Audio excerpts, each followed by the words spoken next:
I want to give all the praise, all the glory, all the honor unto Yahweh, Bahashem, Yahushai, Bahashem, Rukah, Kudash. Double honors goes out to the elder apostles of Great Millstone for teaching me the truth. Also want to acknowledge all the Akyam pushing the truth with sincerity throughout the four corners of the earth. Alright? So I'm going to continue on through the Spirit in the first Maccabees and chapter 1. And the last verse I read last night was verse 30. So I'll start there. Pick up where we left off. It says, and it's talking about Antiochus, right? It's talking about the Edomites taking control.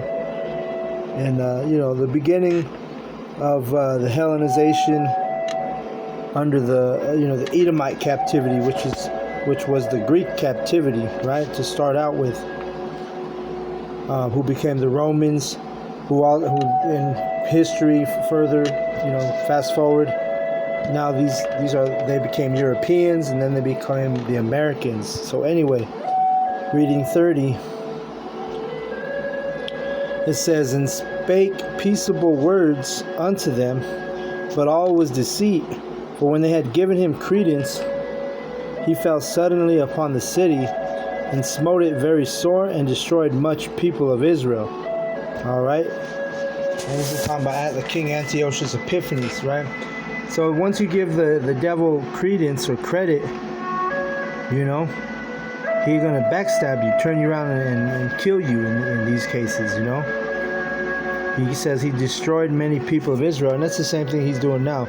Our people are mentally, physically destroyed. Really mentally is the biggest sickness that our people have in, because they're totally gone away from the ways of Yahweh Ba'Shem Yahushai. Verse 31. And when he had taken the spoils of the city, he set it on fire and pulled down the houses and walls thereof on every side. Alright, so burning Jerusalem. Right? Raise it. Makes you think of that verse in Psalm 137. Which means destroy it. Get that right real quick. Because that's how these Edomites do it, man. They cheer on the destruction of our people. It says in verse 7, Psalm 137 and 7, it says, remember, O Yahweh, the children of Edom in the day of Jerusalem, who said, raise it, even to the foundation thereof. That means, raise it means destroy it. O daughter of Babylon, who art to be destroyed, happy shall he be that rewarded thee as thou hast served us. Alright? So paybacks, right? Balance with Yahweh Ba'Shem Yahushai. You Edomites have had your way with us, Israelites. You've had us in captivities and slaveries and oppressed us, put us in, our people, the Israelites fill up the prisons, So, there's going to be a major payback, right? So, lucky this thing is frozen up. So, we got 1 Maccabees 1:31. It says 32. But the women and the children took they captive and possessed the cattle. Because that's one of the things that you take during a battle and war. You take women and children, namely the daughters, part of the spoils of a war or of battle are women and daughters, right? And usually they'll, a lot of times they'll kill the young boys, right? Because, that's just natural during the spoils of a battle or of a war. Verse 33, then builded they the city of David with a great and strong wall, and with mighty towers, and made it a stronghold for them. See that? And they put therein a sinful nation, wicked men, and fortified themselves therein. So they basically, they basically took our in Jerusalem. They took over. They started setting up their own shit. They started doing the abomination of desolation, which is that goes into when Esau started to sacrifice in our temple. Those were abominations, but they call it the abomination of desolation. Verse 35. They stored it also with armor and victuals, and when they had gathered together the spoils of Jerusalem, they laid them up there, and so they became a sore snare. Right. So when they set up their shit in Jerusalem, it become a trap to our people, because you ain't supposed to be sacrificing swine's flesh on an altar and things like that. Verse 36.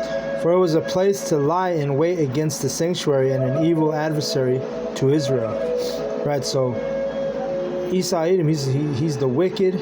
He's our enemy. He's an adversary to us. All right. So-called white man is our adversary.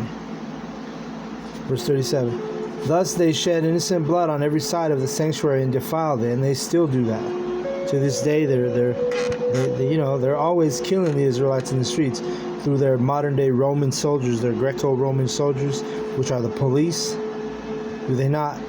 You read it about once a month, maybe even more, where you see an Israelite killed unjustifiably in unjustifiable manners, right?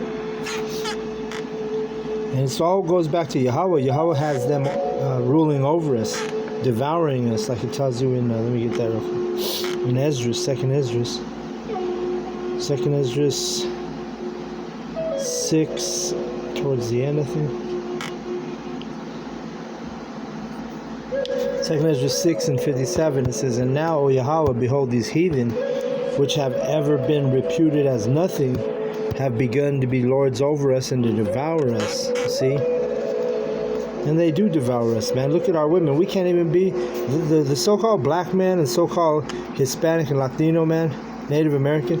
We can't even enjoy our women in this day and age, because our women, Esau's all up in their mind, man. He's turned them against us,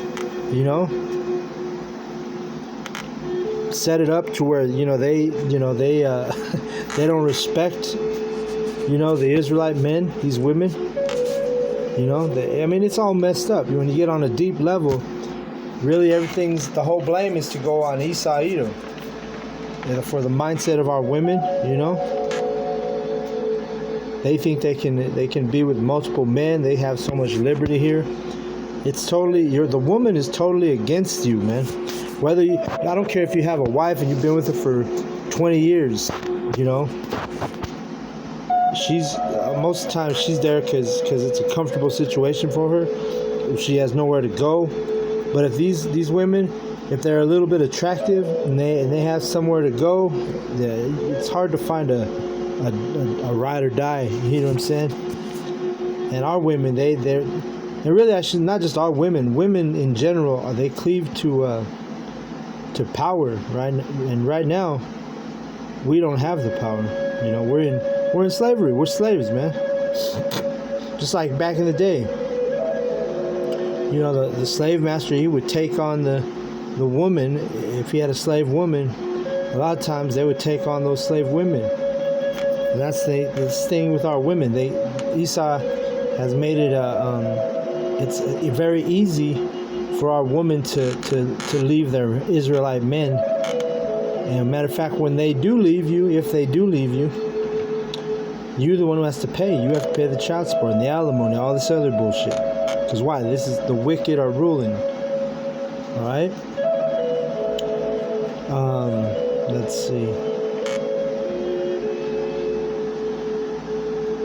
It says in verse 38. This is a strong verse here.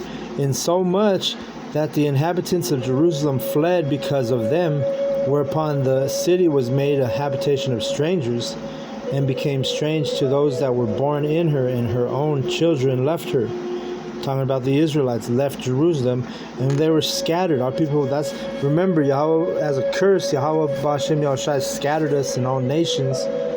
So that's what we're reading, and one example of us being scattered, having to be driven out of our own of Jerusalem, that's our homeland. You see?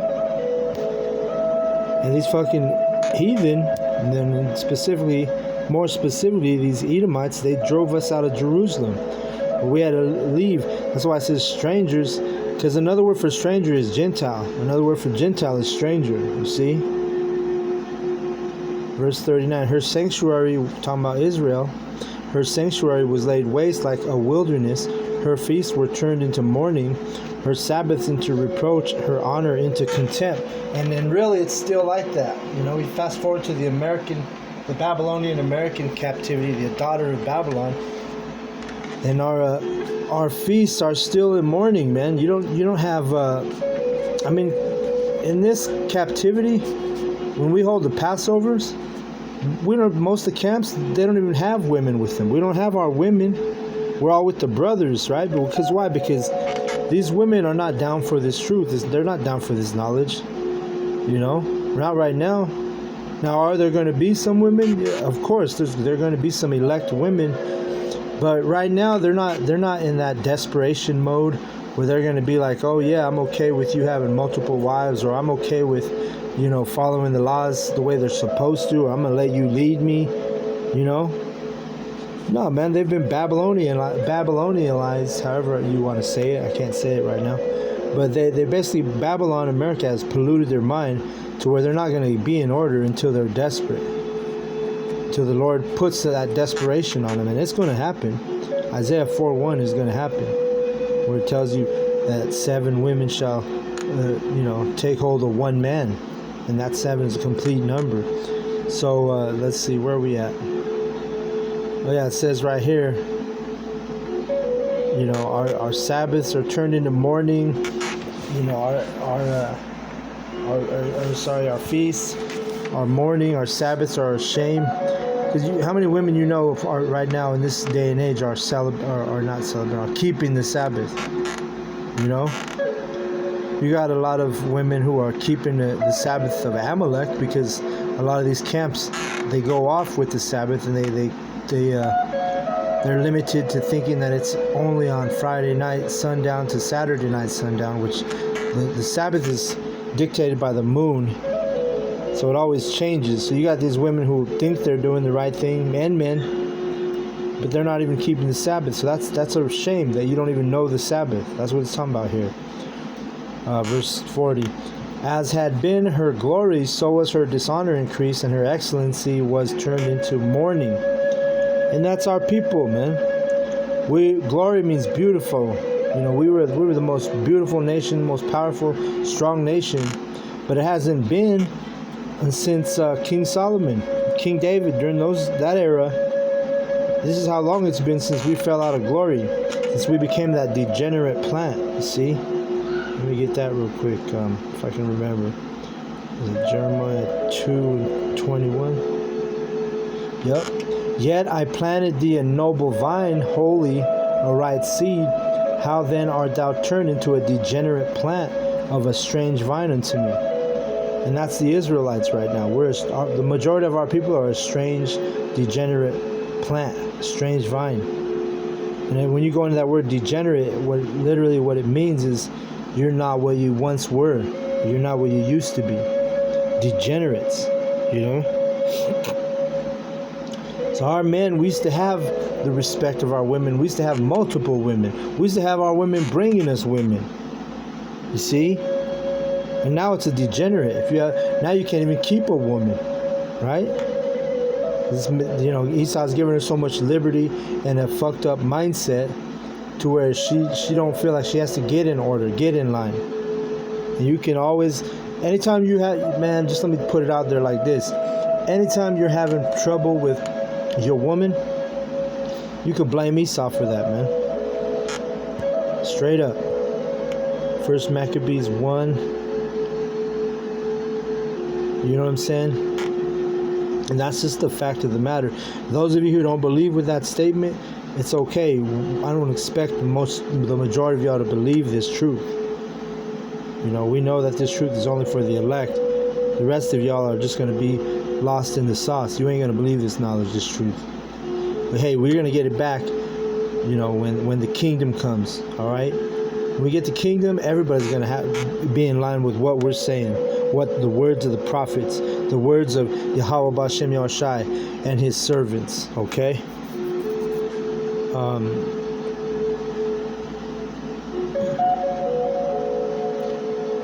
Verse 40, as had been her glory. Okay, I read that. Verse 41. Moreover, King Antiochus wrote to his whole kingdom that all should be one people. All right, and that's what that micro C-hip is really doing. Because remember, he's the so-called white man. He wants to put that device in everybody. Right? It tells you that in Revelation that everybody's going to be tried. The hour of temptation, right? Let's get it real quick. He's trying to make you, it's like that one world government, right? Revelation 3:10. Because thou hast kept the word of my patience, I will also keep thee from the hour of temptation, which is that micro C-hip, when you're going to be tempted, and really the elect, especially the prophets, there's not going to be no temptation. Because we're already in our right mindset. It's for the weaker minded, the men who are not, diligent, the men who are not in this knowledge, in this truth, the men who are not sincere. It's going to be tempting for you. But the brothers who have been pushing this knowledge, this truth with sincerity, we're not going to be tempted, man. Even though it's called the hour of temptation, guess what? We've built in our spirit, man. You think the brother who's doing a video every single day, going to camp every single week, and when that RFID chip comes and he's in that situation where it's either you go in a FEMA camp or you get put to death, or you take that micro C-hip, you think he's going to break down if he's a sincere brother in this knowledge? Hell no. We're those trees planted by the river, right? Well nourished. Let me get that real quick.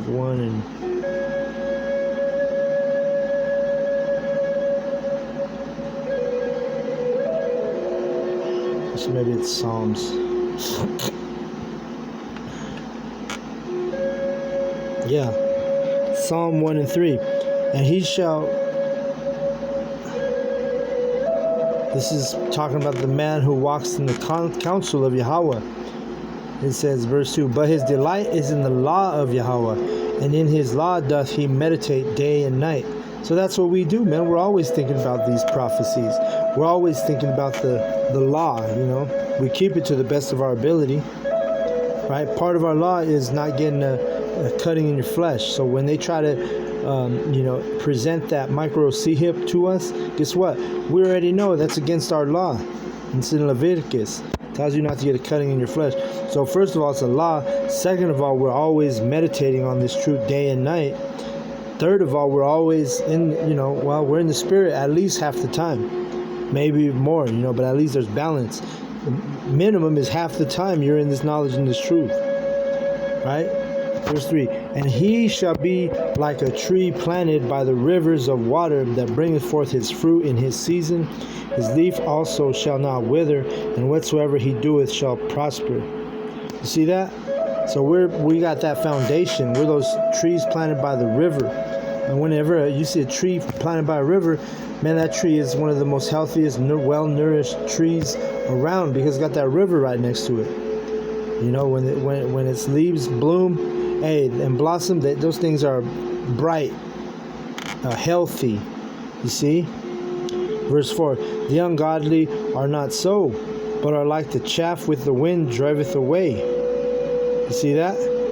So the ungodly, they're like chaff that drives by the wind. So if the wind blows, wherever that wind blows, that's where you're going to go. That's what it compares the ungodly to. But the righteous, we're going to be strong in that hour of temptation. We're not going to be defeated. We're going to have a spirit. Matter of fact, Yahweh's going to give us a spirit to just, endure, even die if have a spirit of like I'm reading here, a Maccabean spirit where we'd rather die than take the micro C-hip, which is a violation of our holy law. Okay. see where I'm at. It says, verse 42, and everyone should, so King Antiochus wrote to his whole kingdom that all should be one people, and that's what the goal is with that micro C-hip. They want to make a one world kingdom, a one world government. They want to put a C-hip in everybody, all right? Nothing new under the sun. Verse 42, and everyone should leave his laws, so all the heathen agreed according to the commandment of the king. Yeah, many also of the Israelites consented to his religion and sacrificed unto idols and profaned the Sabbath. And that's, like I just said, nothing new under the sun. The same thing, you know. He wants us to leave our laws. He wants us to forget about the laws of Yahweh B'Shem Yahushai. And why? Because the so-called white man, the Edomite, he knows that when we don't keep the laws, that we're separated from our power, Yahweh B'Shem Yahushai. Okay? He knows that. That's why he pushes these wicked vibrations that are contrary to our laws. And you Israelites, the majority of you just walk right into that trap, that snare, because you have no clue what's righteous and what's wicked. Matter of fact, you think what's righteous is wicked, and you think what's wicked is righteous. You're ass backwards. Because why? Because you're living your life as a heathen, you know. Verse 43, yeah, many also of the Israelites consented to his religion and sacrificed unto idols and profaned the Sabbath. Same thing going on right now. You Israelites are consenting to the religions of the devil, your daddy, the devil, the Edomite. Right? How many times when we're on the street corners teaching and you got some simple ass Jake walk up to the camp and want to start arguing, debating, beefing with us because he don't like because we're not teaching the doctrine his daddy, the devil, has taught him. Right? So it's the same thing, man. Nothing new under the sun. Verse 44, for the king had sent letters by messengers unto Jerusalem and the cities of Judah that they should follow the strange laws of the land. So it's nothing new under the sun, man. They're going to do that same thing right here in Babylon, America. They're going to send out a decree or a law. They're going to change the law saying, hey, you have to be, if you want to function in society, guess what? You got to take this micro C-hip device in your hand or in your forehead. The mark of the, aka the MOTB, the mark of the beast, right? The same thing, man. This is what this devil was doing in the Maccabees. Trying to get our people to follow strange laws. Right? It's reading on, moving on. And forbid burnt offerings and sacrifice and drink offerings in the temple, and that they should profane the Sabbaths and festival days. Right? So you can't keep your true laws and during the Maccabees, because you got to remember, right now our people are dumbed down. You don't even, the so-called white man, he don't even got to worry about this now in this day and age, because our people don't keep the laws or the Sabbaths or the festival days. But back then, they were still, they knew they were Israelites at least back then. Right now, you all don't even know you're the Israelites. You see? So now it's even easier for him to deceive you. Because back then, you knew who you were. Verse 46, and pollute the sanctuary and the holy people. And they're still doing that. They still got our men and women polluted. Their mindsets are polluted. They have nothing in common with the true power, Yahweh B'Shem Yahushai. They don't walk in the ways of Yahweh B'Shem Yahushai. They don't consider the laws of Yahweh B'Shem Yahushai. You see? And so the way Yahweh looks at you is you're polluted. You see? Verse 47. He set up altars and groves and chapels of idols and sacrificed swine's flesh and unclean beasts, that they should also leave their children uncircumcised to make their souls abominable with all manner of uncleanliness and profanation. See that? So it's all by design. This so-called white man, he went in there and defiled the temple. He defiled our city. He defiled our people. You know? Made our people, polluted our sanctuary, polluted our people. What do you think he's doing these days, this day and age? Same thing, man. He knows that if he's got you as a pagan, modern day Christian, he knows he got you. He knows he got nothing to worry about when the Israelites are following that fake ass doctrine from pagan Christianity. It's when you're coming up with this true knowledge and this real doctrine. That's when he starts getting worried and threatened. Okay, when our people know they're Israelites, that's what he don't like. All right? He rather you think you're a nigga, a spick, a tomahawk, a fucking Puerto Rican, a fucking Mexican, fucking Native American. You know, he'd rather you in that polluted mindset. All right? And this is, and you know, let's read this, 49. To the end that they might forget the law and change all the ordinances. So come on now. If they were already letting, you know, forbidding the law of Yahweh Hashem Yoshai back in during the Greeks and the Romans, then how much more now in the American captivity? Our people don't know shit about the law. They know the 10 Commandments. And really, they don't even know the 10 Commandments. They just know of the 10 Commandments. Right? If you pulled out, if you started just randomly asking the blacks and Hispanics, so-called blacks and so-called Hispanics, what are the 10 Commandments? What are they going to tell you? They're going to tell you like a few that basic ones that they're not going to tell you all the laws. There are 613 laws in our in our statutes and our ordinances that we're to keep. But our people, even some of these teachers out here, some of these men who are so-called Israelites and they're teaching, you know, they don't even know the laws. Verse 50, and whosoever would not do according to the commandment of the king, he said he should die. Right, so if you didn't want to get down with Esau, guess what? He wanted to put you to death. That's what he's going to do with this micro C hit, man. He's going to move with great wrath because he knows he's got a short time. It tells you that in Revelation 12:12. So guess what? It's the same thing. Nothing new under the sun. This Edomite, he's going to put Israelites, he's going to put heathen, he's going to put people to death who don't want to get in line with his policies. And we're coming into this. This is what they call Jacob's trouble in the Bible, aka martial law. All right, verse 51. In the selfsame manner wrote to his whole kingdom and appointed overseers over all the people, commanding the cities of Judah to sacrifice city by city. Right, so he was promoting wickedness. Right, he's saying, you want to keep your laws? Guess what? We're going to put you to death by design. See? And again, this is what you call Hellenization. This is what you call being made a Gentile to your power. You're a stranger, a foreigner to Yahweh Hashem Yahushai. When you're not keeping the Lord's laws, when you're not keeping the Lord's commandments, when you don't know who you are, you're Hellenized. Now in America captivity, you're Americanized. You don't know who you are. Right? You're ready to kick it with the heathen. You're ready to make a covenant with the heathen. Just like it says wicked men in this in the first part of this chapter, it said wicked men of Israel made a covenant with the heathen. You know? You ain't supposed to make no covenants with the heathen. Well, another word for covenant is agreement. You're not supposed to make agreements with the heathen. Verse 52. Then many of the people were gathered unto them, to wit, everyone that forsook the law, and so they committed evils in the land,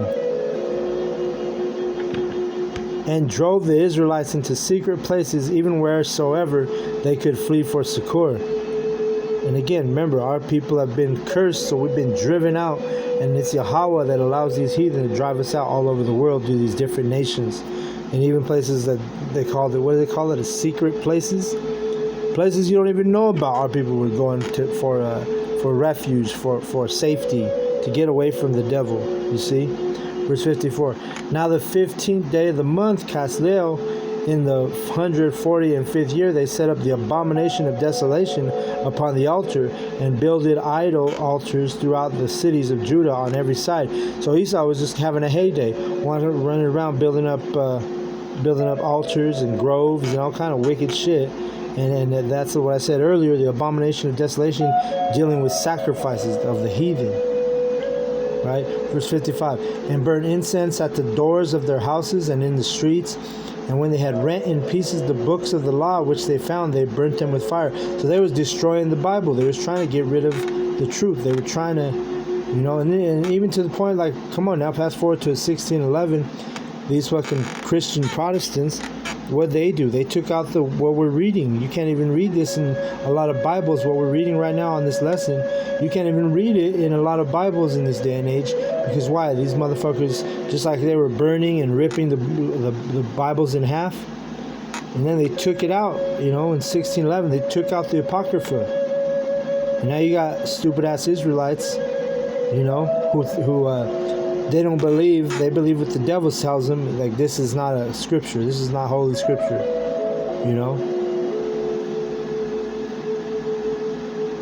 Polluted minds our people have, see? And whosoever was found with any book of the Testament, which is the Bible, or if any committed to the law, the king's commandment was that they should put him to death. Right, and why is that? Because Esau is smart enough to know that when we keep our laws, when we acknowledge our true power, Yahweh B'Shem Yahushai, we are a threat. He knows the history. He knows especially the elite. They know the power of Israel. When Israel gets on one accord and we all start worshiping the true power, Yahweh B'Shem Yahushai, they know that there's power behind that.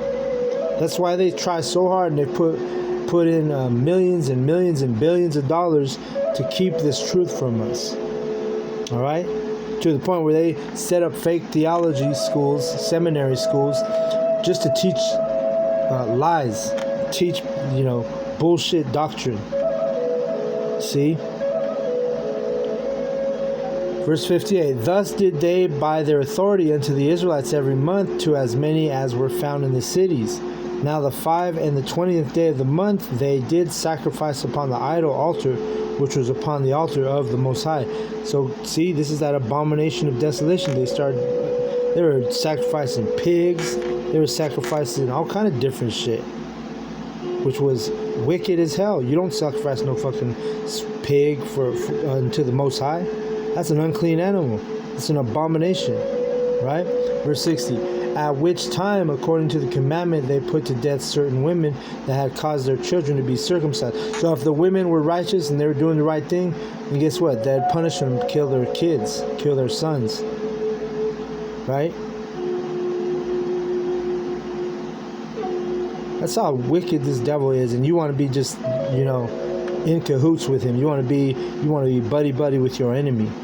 You fool! You give him credence, and he's gonna fall upon you with wrath, and Yahweh is gonna allow it. Verse 62. Howbeit many in Israel were fully resolved and confirmed in themselves not to eat any unclean thing. Right? So our people, some of them, that's the elect. They still was trying to fight for righteousness. They were even taking, let's read it. Verse 63. Wherefore I think I missed one. Oh yeah, I did miss one.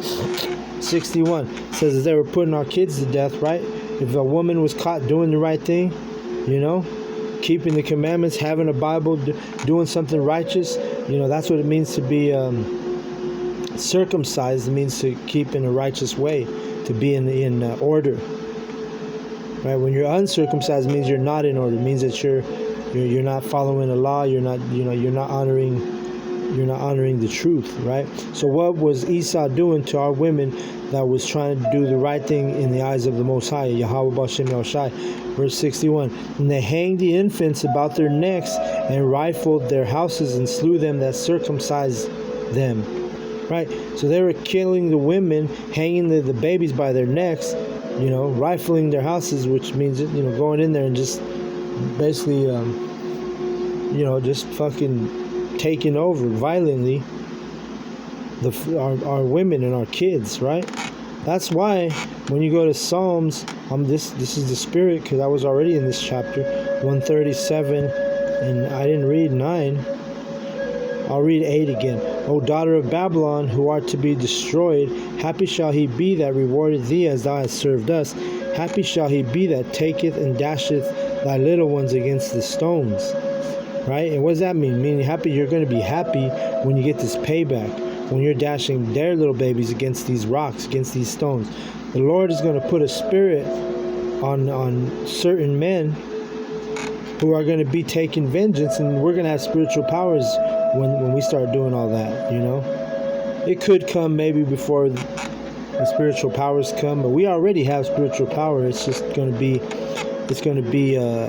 wielded even stronger, our power, when time is ordained by Yahweh Bashem Yahushai. So that's that balance, because people will say, oh, well, how could you dance a little one into the stone? Well, guess what? They was doing it to our kids, all right? They were hanging our infants. They were fucking us up, man.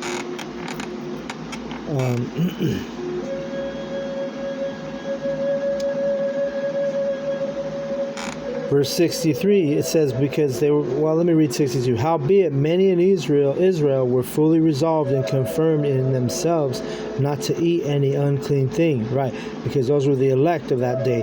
They were still trying to keep the laws, even if it meant death, because they knew that it was forbidden to keep the laws. And again, that's what the whole definition of Hellenization means. That's what the definition of being, being made a Gentile by the heathen. Verse 63. That's why when you get to the New Testament, the Gentiles that Yahushua is coming to save are the Gentiles of Israel, not the Gentiles of the heathen. Verse 63. Wherefore they rather to die, that they might not be defiled with meats, and that they might not profane the holy covenant. So then they died, and there was very great wrath upon Israel. And the same thing's going to happen, and it's going to be even worse. And how do we know that it's going to be worse? Because it tells you that in Daniel, right? It tells you that in Daniel 12:1. It says right here, this is how we know it's going to be worse. It's going to be worse than during the Maccabees, when they were fucking us up for keeping of the laws. We were getting fucked up for keeping the laws of Yahweh Bashem Yahushai. And it's going to be worse than that. Watch Daniel 12:1. And at that time shall Michael stand up, the great prince which standeth for the children or the sons of thy people, and there shall be a time of trouble, such as never was since there was a nation, even to that same time. And at that time thy people shall be delivered, everyone that shall be found written in the book. All right? So that's Jacob's trouble, man. It's going to be worse than any other time in history. Let me read it again. And there shall be a time of trouble, such as never was since there was a nation, even to that same time. Right. All right. So that's why, man, if you're an Israelite, you're unsure, you're uncertain. Hey, the best thing you could do is start repenting, hearkening to the Lord's prophets, hearkening to these lessons, these videos, the camps. Start making changes. If you're the elect, you are going to do those things. You're going to get in order. You're going to get in line. You're going to start calling on the true names, Yahweh Bashem Yahushai, right? If you're the 2/3, then guess what? We don't expect you to believe this. We don't expect you to get this or understand this. All right? You're too busy walking among the heathen, trying to save the heathen, trying to be a heathen, all this and that and the other. Okay? Close out on this one. Jeremiah 30:7. Alas, for that day is great, so that none is like it. It is even the time of Jacob's trouble, but he shall be saved out of it. All right. So again, none is like it. The day of trouble, none has been. So we're coming into some times that they're going to be worse than any other time in history. It's going to be worse than the flood. It's going to be worse than the slavery, any type of slavery. It's going to be worse than the Western Atlantic slave trade. It's going to be worse than the time of the Maccabees. It's going to, when they were getting oppressed in the Maccabees. It's going to be worse than the Babylonian captivity. You see, it's going to be a time like it's never been like that. But guess what? The elect, because it says it's a time of Jacob's trouble, but he shall be saved out of it. But it's only referring to the elect is going to be saved out of it. You 2/3 are going to get fucked up during Jacob's trouble. You heathen, you're going to get fucked up. That's the prophecy, man. So we stand by this word, we stand by this knowledge, and we believe in this knowledge wholeheartedly. And if we are sincere, and we are of the elect, which I am confident to believe I'm in that number. Hey, guess what? This Spirit's going to work with us, and that's why we're able to break these scriptures down the way we do. All right? So I'm going to go ahead and close out with that. I hope the lesson was edifying. I want to give all the praise, all the glory, all the honor unto Yahweh, Ba'ashem, Yahushai, Ba'ashem, Rekah, Kodash. Double honors goes out to the elder apostles of Great Millstone for teaching me the truth. Also want to acknowledge all the Akim who are pushing the truth with sincerity throughout the four corners of the earth. A shalom to the elect.